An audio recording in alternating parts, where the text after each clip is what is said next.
So this is the bass that we're putting the new pickups in. We have pickups winding out in the garage, and this is the bass that we're going to put them in. Squire.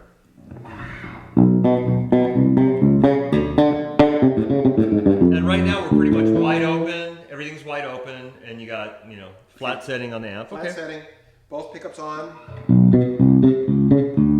And your so what's your like assessment hearing playing these Seymours? Like, what do you? I mean, they're great pick. I like them for what they came with. I mean, there's nothing. I've been doing a bunch of I've done recordings with it. I've done these things sound great. Gigs like crazy. Honestly, there's nothing wrong with these pickups. Yeah, we're just gonna give just. We're winding up some hotter pickups. Okay, hotter output. Hotter output.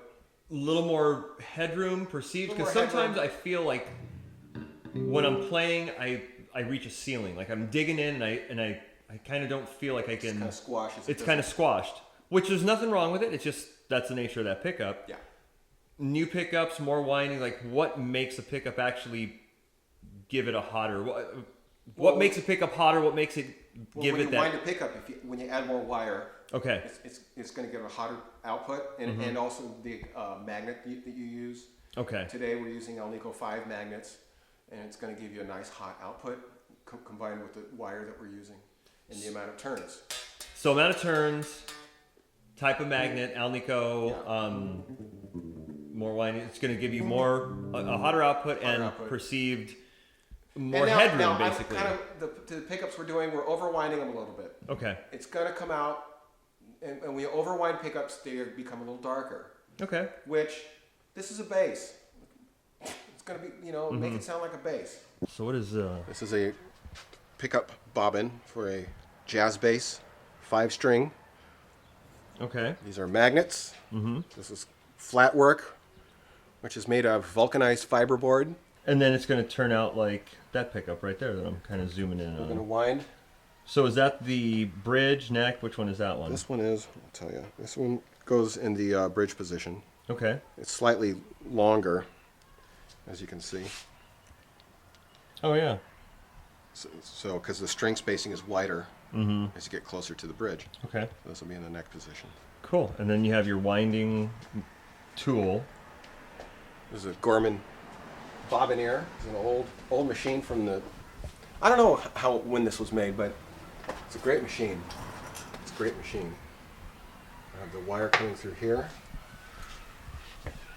What I do is I strip a little bit of this coating off with sandpaper. And like you said earlier, you learn little techniques, right? Like, yeah, there's a lot of feel. A lot of trial and error. A lot of trial and error. Yeah, I've wound a lot of pickups. That's just. Let's see. Oh, it's all wire, huh? Yeah, it's just pickups that have gone bad or rewinds. Okay. So I take this wire. I don't know if you can see this. You getting this, camera guy? I'm getting it. And I run this through the little. Oh, what I got to do. Poke this out. Make sure there's no finish in there, because prior to you coming over, actually a few days ago, dipped these in lacquer. Okay. And what that does is it will help to insulate these magnets from the actual wire. Oh. Okay, we're good. So you have your wire coming through there. It goes through this little eyelet. Mm-hmm. Goes through a couple times. I like to run it through a few times. Okay. So now it's attached to the wire. It's attached. Can you see that? It's hold really small. Yep, I got it. I can see it. And then I kind of pre-wind it like so. So which is the top and which is the bottom of the pickup? Where the little bobbins are poking through, that's the top. That's the top. Okay. This is the string side. Okay. And this is the back side. That's the body side. Okay. So what I do is I will secure this with double stick tape. Nice and firmly. Kind of wind it up a little bit. And we're going to go 9,000. 9,000 winds. 9,000. That's a big secret. Don't tell anybody. I'm going to beep it out. Beep, beep, beep. Beep. So we go preset. Enter. Nice. So, Enter. and you were saying something about the speed of the wind. Does that? Yes, the Or speed. what are your factors? Like, what do you? Turns per layer is Okay. how many times this thing will turn. As this thing goes from side to side, this turns, Okay. and it will. You can make it turn, say, 200 times before it traverses back. Oh, okay. So that's your turns per layer. And today we're actually going to do 120, like roughly 120 turns per layer. Okay. So all the way to the left will be 120, then all the way to the right will be 120. Okay. Exactly. And we're going to do a total of 9,000 winds. Yes. And that's counting down 50, 60. It's going to be close. Yeah. Okay. It's like more like 110. Okay. You can see that this thing is turning back and forth, Yeah. just guiding the wire.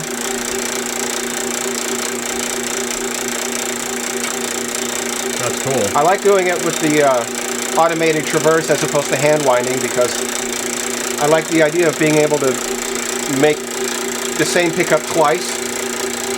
You basically get more consistency. Yeah. And then your controls.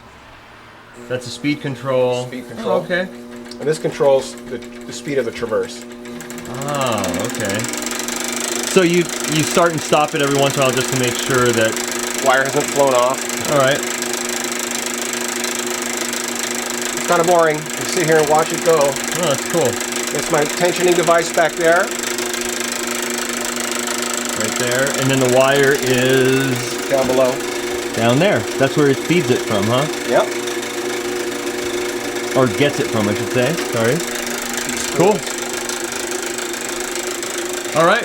Well, we'll take a pause and we'll come back at close to 9,000 winds on that. Yeah. We got one 1050. And then this is the one that you just wound. Yeah. Add a little bit of wire. Okay. Oh, that's right. And you like to wind it so that it's all the way to the bottom, to the body part, right? Yes. Am I giving away some secrets? Nope. There's no secrets. A very wise person once said to me that there are no secrets in how you do any of this. The real trick is in the execution. Got it. That was Kerry Nordstrand. That's what I thought. I was going to guess. He sold me this machine. That's awesome. And Kerry's been a really helpful guy, the kind of Oh, mentoring you or helping you, answer questions and. yeah, he's a real help, a good friend. Are you kind of following old pickup tradition, modern, vintage style? I mean, what, Definitely, I kind of came up playing 60s basses, 60s jazz basses. Mm-hmm. And my favorite bass tones came from that era, I guess. Okay. So I guess you could say I'm always trying to kind of chase that Mm-hmm. 60s jazz bass sound. Okay. But really, I think ultimately I just want to make pickups that are nice, harmonically rich sounding pickups that kind of just reproduce the sound of the bass. Cool. You know, that are nice and open, have a nice rich harmonic sound. Mm-hmm. And hopefully the player can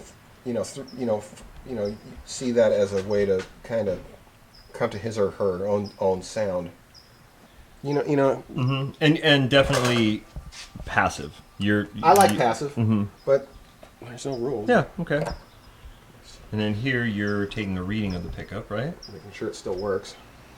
And Yes. reading wise, what are you looking at? Is that telling you anything with output yet, or?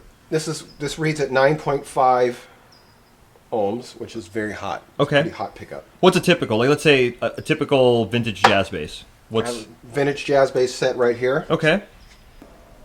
7.9. Okay.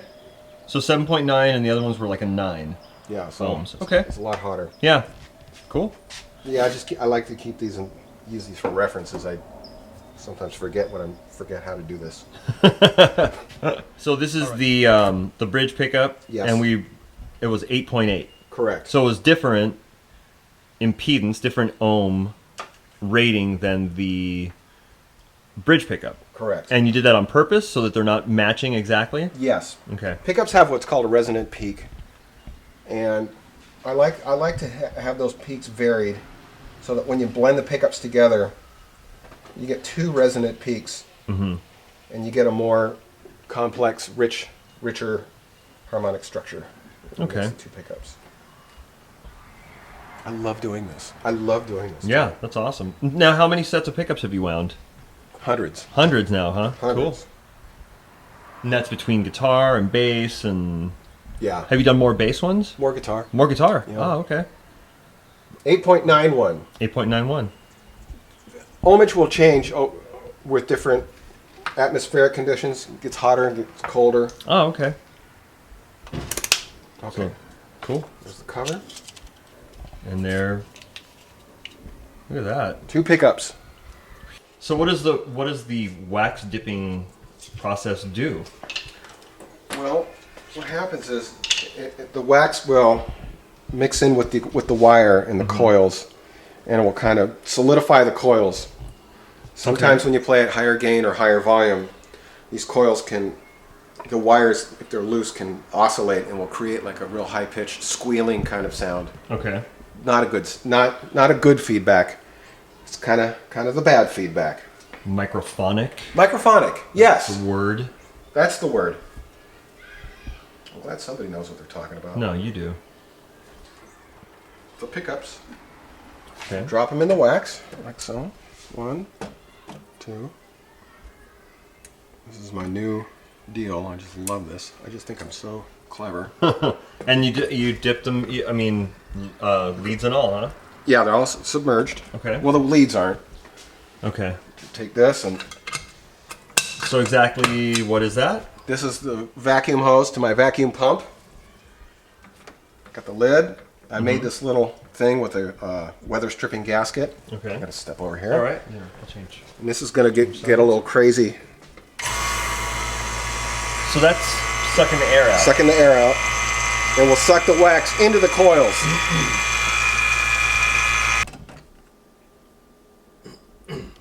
Good and waxy. What kind of wax do you use? It's a paraffin and beeswax. Paraffin wax and beeswax mix. Okay.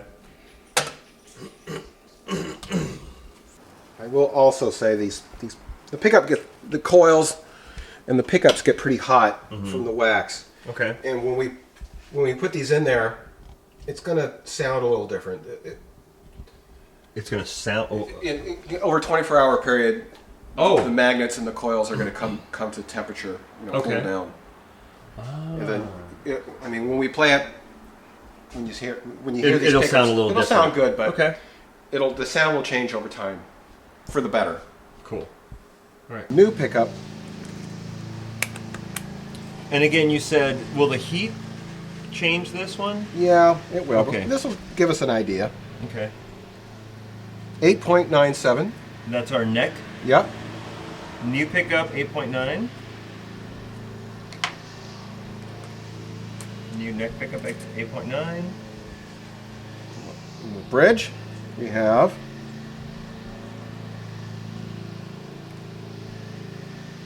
wow, 10.3. Okay. 10.3. That's like when we first wound it. It was like at 9. Yeah. Wow. So the temperature really does Okay. make a difference. And then by the time it cools, it will go down to a little bit, right? Yeah. Okay. So now we're going to check out the Seymour designed. These are the stock pickups. Okay, the bridge pickup. Bridge stock pickup.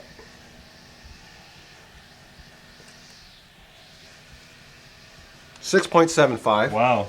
Wow. We may have created a monster here. And then neck. This is the neck pickup, right? Correct.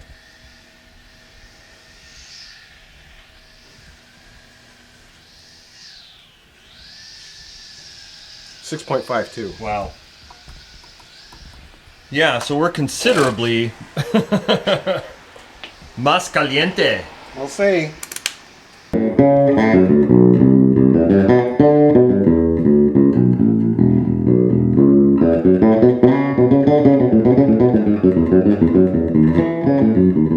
So we didn't touch anything on the amp. No gain, Nothing. change, or anything.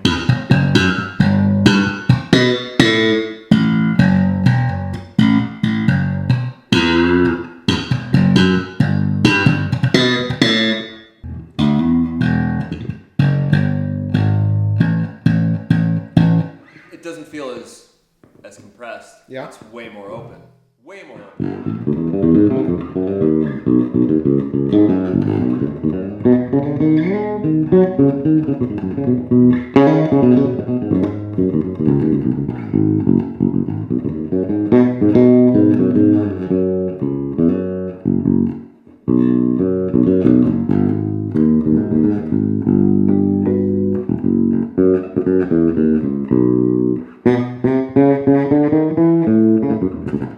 Yeah.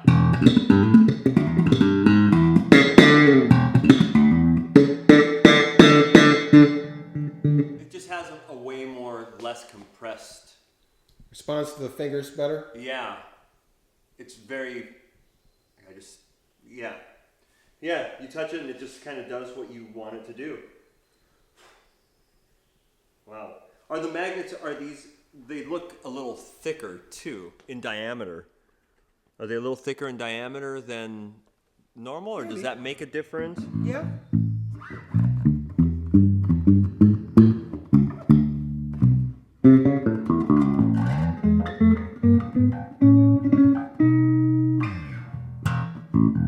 Yeah, that's.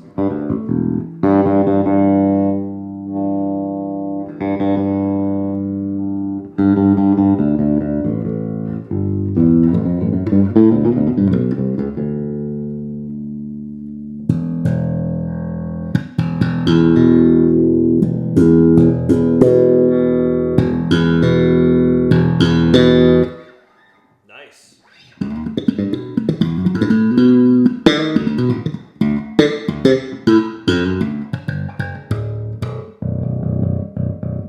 I definitely feel it on the low, where the old pickups, it really kind of couldn't handle that air. I don't know. The seem more frequency, yeah. They're still a little warm. Oh yeah. They're still a little warm. They'll cool man. down. What's that? They'll cool down. Nice. I think thumbs up, man. All right. So far, so good. So far, so good. So I'll take it on the gig. We'll see what it says. Cool. Dude. How do I shut this thing off? Is this the button? No, it's